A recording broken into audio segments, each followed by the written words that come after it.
All right. Hi, Maggie. How you doing? Hi, Brandon. Hello, Hi, and here are Wagner. all the nice people. All right. Yeah. So, yes, ended up having to reschedule a little bit. As you probably noticed, we're not in the usual spot that we've been in. We're at the lovely Buzz Cafe in Oak Park down the street from the Eastgate Cafe. And it's a little different setting, but that's okay. We still got Maggie. Maggie's here. There she is. And she's going to be reading. Maggie, what are you going to be reading for us Something today? I am calling the Video Mystic. Okay. All right. And are we ready to rock? Ready to go? Ready. Okay. Take it away. Thanks, folks. Thanks for watching.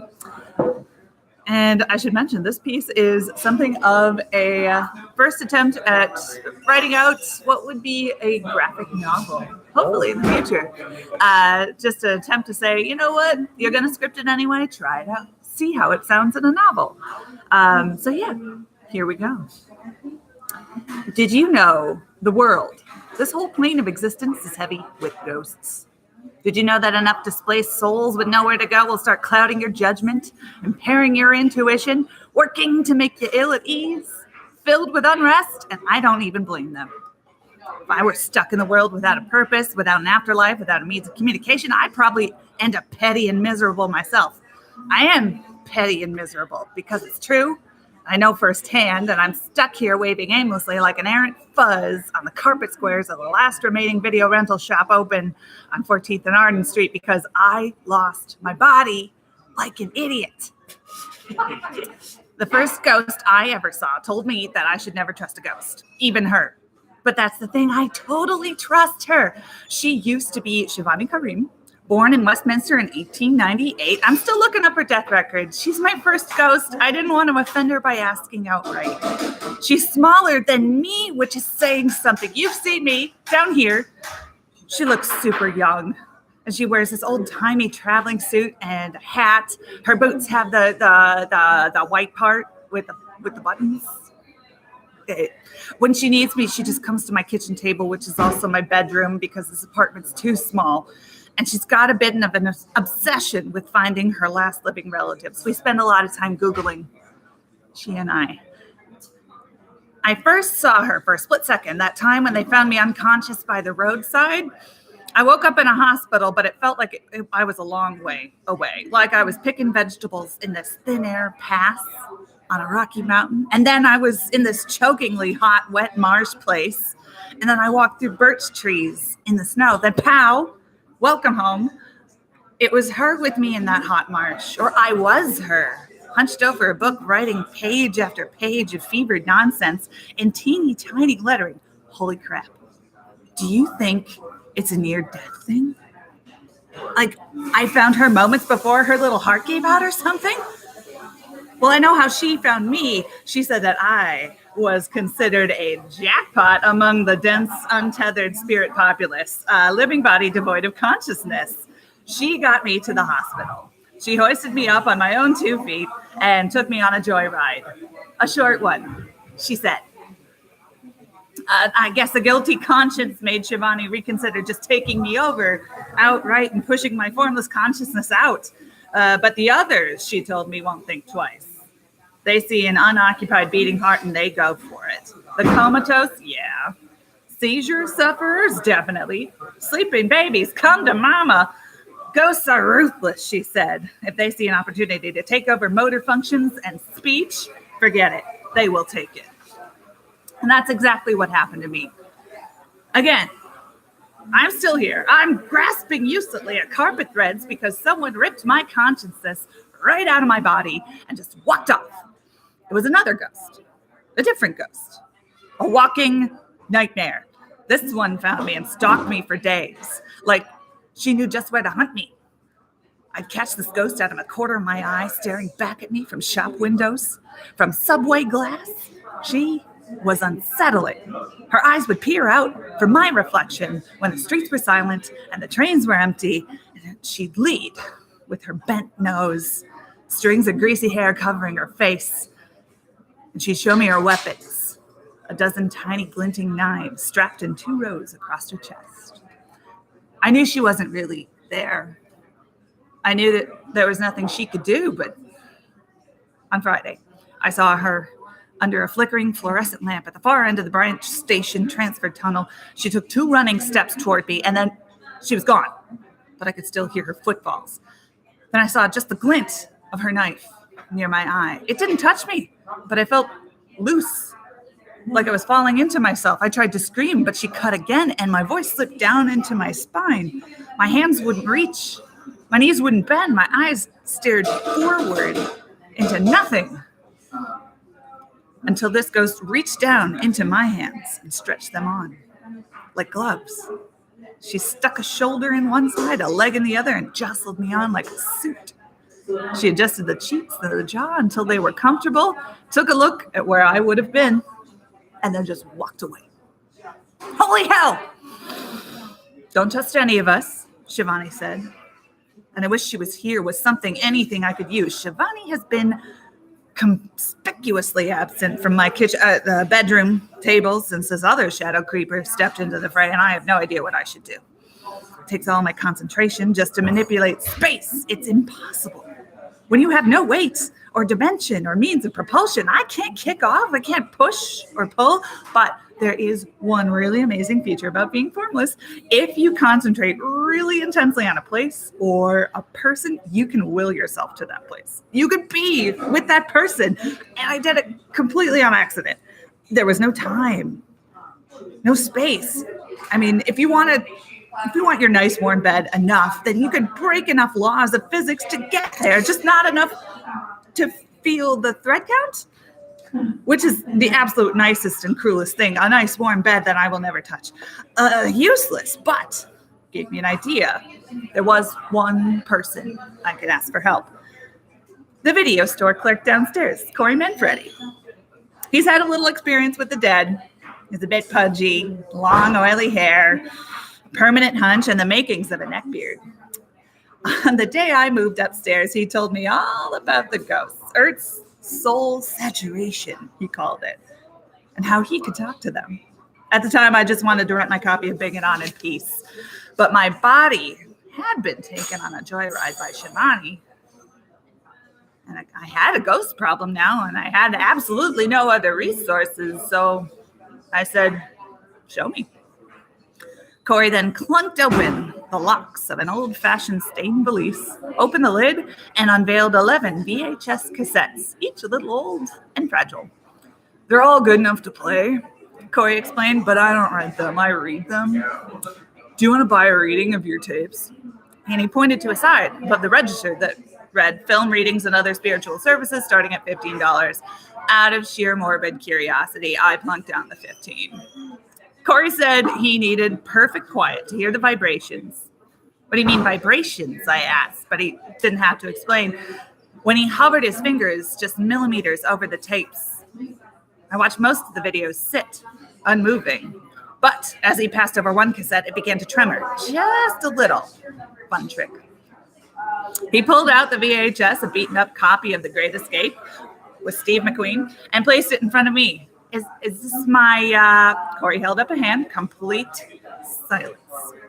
He then pulled out another vibrating cassette of Terms of Endearment and laid it on the counter in front of me. There are always 3, he said, out of the dozen.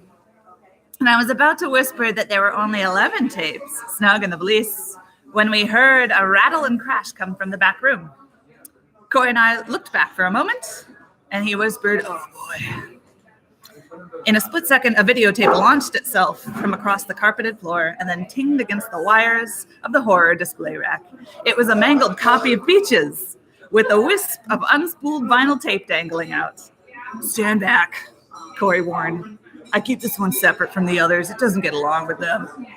I like to keep it in the cash safe, but it does what it wants. He picked up the Beaches cassette from the floor and placed it over on the counter. All the other tapes were perfectly still. Corey said that Beaches was his first tape, his oldest tape, that had been with him since he was 12 when his father put up the spiritual services sign. Dad thought I was assembling movies for a deck of tarot cards and reading them to little old widows from down the block for fun. He thought it was kind of cute, but not real, Corey said. But they aren't like tarot cards. It's like a whole box of tarot readers. Each of these videos is someone's soul that they've tethered to an object. They could see something a little different from the others. Corey said that the 3 videos laid out in front of me could tell me something about my future. I'd make my choice, and then he'd take the video back to a decrepit VCR in his office and watch briefly for images imprinted like negatives between the frames. I see them clear as day after the FBI warning, he said. No one else can, and that's for the best. His imprints are not always nice. Terms of endearment would usually carry the imprint of an incoming romantic period, maybe the end of one. The Great Escape was typically the herald of some great turning point coming from you. It was my father's favorite movie, Corey said, and he stays with it. He stays with me. Corey pointed up his nose at a couple of photos framed on the wall, him as a chubby preteen boy, and his bald father, Mr. Manfredi, smiling a 10-mile-wide grin of pride at the boy. Then he hovered his hand over Beaches. I don't like to use this video. It's very volatile. It's really only shares harrowing things. I bet you tell that to all the girls, I said. I thought Beaches was supposed to be sweet. Have you ever seen Beaches? It is a landscape of pain. It is brutal, Corey said. So pick one. I made my show of weighing my options, but I had already had my heart set on a mangled copy of Beaches. I already knew my life's turning point, and I could think of nothing more boring than knowing the next unfortunate clod who would invite me for a drink. I wanted the dark stuff. I wanted that VHS to tell me what made me so alluring to body-snatching ghosts.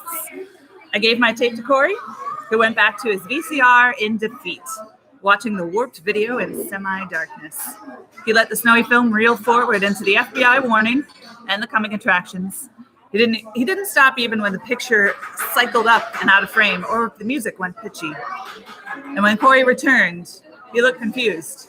I don't understand. I saw you on the tape. You were gathering thousands and thousands of disembodied souls. I saw you step through to the next plane, the first one in, without your body. I felt the earth get lighter. Cool, I told him, asking how much to rent, bring it on. You got to be a member, he said. What's your name? Connie, I said, secretly hoping I would never have to talk to this weirdo again. Meanwhile, I'm losing all track of worldly time. I've been hovering for what feels like years trying to get Corey's attention from the floor of his rental store. If I drop focus for a moment, the midday brightness turns into twilight and Corey slips by as I flail formlessly. There's got to be something I could do. I can't even lock onto the dirty fibers sticking out from the carpet. Corey doesn't clean this place. He and his fake-ass psychic bullshit, he can't even run a damn vacuum. You won't get anywhere that way, a voice says clearly from the darkness of Corey's back room. I don't see anything but the glint of the cash safe and the shadows. You think you can help a girl out? I try to say, but the words don't form. Then I see it, a moving shadow, a smudge that dims an empty store counter. It has the fuzzy outline of a stately, thin human form, hovering an inch or two off the floor, a blur with almost eyes and an almost nose. The thing's power comes from its voice, booming through the register, bouncing off the new releases. You'll need a tether, it said. And before I can ask what a tether is, the ghost hoists something off the floor, something that the ghost is anchored to. The ghost tossed the anchor towards me, and it's the mangled copy of the Beaches cassette, clacking and rattling to the floor. Now, says Beaches, let's find you a good film to tether to. What do you like? I raise my hand and I point at the Bring It On cassette in the comedy section. It is the first time I've seen my own hand in days. Beaches set me about my next task, finding minuscule strands of my remaining presence, trying minuscule strands of my remaining presence to the spool teeth in the Bring It On cassette. It said if I worked hard enough and got enough of myself into the tape, I could make it move. And it would weigh me down, become part of me. Then we began the arduous task of getting Corey's attention. I would pull down my VHS over and over and over, and Corey would begin to suspect my tape was gifted. Then what? I asked. My first words, since I was cut away from myself, they sounded far away. Then, Beaches boomed, He will bring out his Ouija board and attempt to communicate with you. I'll be there to assist. The poor lad he's just awful with it. It was just as Beaches predicted. I pulled Bring It On down from the shelf exactly 8 times. Then Corey took it in his hands and stared for a moment, meeting Kristen Dunst's robotic gaze. He cleared the store counter, laid out an old Ouija board, and rotated his head in circles as if preparing to commune with the spirit world. This is embarrassing, Beaches whispered. Oh, creature of the great beyond, Corey wailed. You who are trapped in my mortal Bring It On copy. Speak to me here this night. Tell me who you are. Beaches snaked a tendril onto the Ouija board game piece, turned to me asking, what's your name? I laid out the whole story, start to finish, and Beaches kept the Ouija device out of Corey's grasp and moving at a steady clip. When I caught Corey up to the moment, he took up the Bring It On cassette and spoke to it directly. Connie, huh? The Ouija device moved to indicate yes.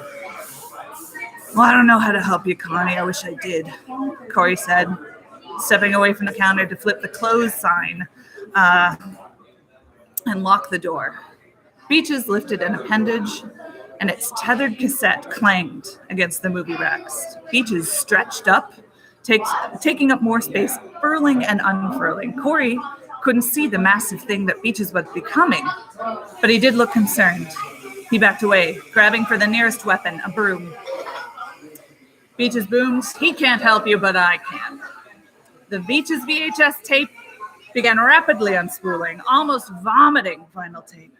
The vinyl tendril slithered toward Corey with an amazing speed and took Corey down by the ankle. Corey screamed, smacking uselessly at the tape tendrils, far, far too many tendrils for one film, as they took his arms. The tape was glinting a deep black, almost electrified. And soon, it covered Corey from head to toe. His face went still, his eyes rolled back, and he stopped fighting. He was consumed by the tape. Corey's limp body became a conduit for Beaches. Don't worry, we have an understanding, Beaches announced. I've done this before many times. The boy is perfectly safe. While Corey's body gesticulated, he knocked over the foreign film rotating rack. You, Connie, you can summon your body back. You can call your burglar here now. Remember her name. She has to come when you call her, Beaches advised. But I don't know her. I never did, I told Beaches, my voice barely a hint of a whisper. But I knew instantly that wasn't true. I had made a split-second home in her consciousness and drawn her out the same day I met Shivani. It was her I saw in the birch trees when I was unseated from my body for the first time. And she followed me back, stalked me like a wolf in the dead of winter. Fucking ghosts, I shouted, and it sputtered in the air like a faint white noise. I didn't catch her name, but she's a friend of a friend. Shivani? I called out her name, and Shivani crept into view from the action-adventure section. She stood beside the Ouija board and put a finger to her throat. Little tendrils were running across it. When she opened her mouth, there was no sound. Instead, Shivani used the game piece to spell a word. Lyudmilla. Ludmilla. I spoke the words, and a shadow darkened the video shop door. 3 ominous raps thudded on the glass. Beaches sent out a spool of vinyl tape and pulled down on the door handle lever. It opened with whine onto my disgruntled face. If I may, it is really weird to see your likeness in person when you are not attached to it. My posture is awful. I do this thing where I fluff out my jacket and I stand hip forwards, and I should not do that. It makes me look heavy. Anyway, the me that was also Ludmilla stepped in the door, looked into my formless blob, looked at Beaches, looked at Shivani, who had this anger in her eyes like I have never seen. You two know each other? I asked. Shivani nodded and pointed to the little tendrils at her neck. Ludmilla wasn't wearing her knife belts any longer, but she took 2 small paring knives in her hands and stared us down. Привет, she said, and all hell broke loose. First, Beaches snaked out a rope of solid cassette tape at my body, which, Ludmilla cut to shreds. The shreds of plastic tape just kept squirming and pursuing her, still cognizant, like worms, sliced in half. She knocked over the drama rack, then the independent section, but Beaches dodged each cascade of movies. Shivani got close and spooled a small, ghostly tendril around Ludmila's ankle and motioned for me to do the same. We each spooled a little tendril, and she broke them like cobwebs, stomping the ground to scatter us. A very effective strategy. Until, that is, reinforcements came. The films in Corey's valise shook their carrying case so hard it fell to the floor, spilling them out in a pile. The ghosts in each cassette materialized like a haze. Little old women in kitten sweaters, stodgy old businessmen, butchers, and mail ladies each took form, trailing their VHS behind them. They were led by a bald man with a large smile on his face, Mr. Manfredi. Between the VHS tape and the baker's dozens of ghosts working hard to bind Ludmila to the floor, she finally careened and succumbed to the cocoon of tape and tendrils. Beaches wrapped a coil around her neck and then looked at me. Now, you just reach in and pull her out, Beaches said. Easy, I thought. Reach in where? With what appendage? To retrieve what exactly? Shivani loosened the tendrils around her throat and stepped in to assist. Like this, she said, and her well-defined hand tapped Ludmila's face, lifting her off like a carbon copy layer. I focused as hard as I possibly could to form foggy fingers and tried to do the same. Ludmila slipped off and immediately started lashing out at us. We need something to tether her, Shivani shouted, and Beaches handed down a copy of The Hunt for Red October. Ludmila spat at the vinyl monster, but Beaches was able to link her with great spiritual bond to the VHS tape. Beaches placed us on the highest shelf in the back wall. Until you can behave yourself, this is where you'll stay, said Beaches. My body was still flat on the ground, eyes glazed over, breathing shallowly. I looked at me, still very disgusted at the ankles and 100% unsure of what to do now. Try laying down in your outline and lifting a hand, said Shivani. It may be a little challenging, but you'd better hurry before somebody else does. So I laid down in my form, and nothing happened. I looked up at the ceiling. Nothing happened. I tried lifting a finger. Nothing changed. Nothing moved. And I kept at it for a very long time. It must have been very strenuous because the next thing I knew, it was daylight. And I was waking up on the floor of the video store, hands, legs, and face in my own possession again. Thank God. I looked down at the floor, and there was Corey, sleeping away in a pile of VHS tape ribbons. The place had been trash. VHS videos everywhere. I was going to have some explaining to do. Thank you, Maggie. All right. Okay. Maggie, do you got anything while we're out to the whole world? Do you have anything you would like to plug? Oh, upcoming, I have something of a fun burlesque show on May 18th as part of the Vodzilla programming. That'll be fun and weird. And yes, I will post things. I'm Maggie Wagner on Facebook, Instagram as well. No Twitter. We'll find that soon when Donald Trump goes off of it. Yay! But yes, May 18th, burlesque performance. You never know what's going to happen. Yes, very sure. All right. And we are going to be hopefully back at the Eastgate Cafe rather than here next month, first Friday, with Alice Liddell being featured. So thank you so much, everybody.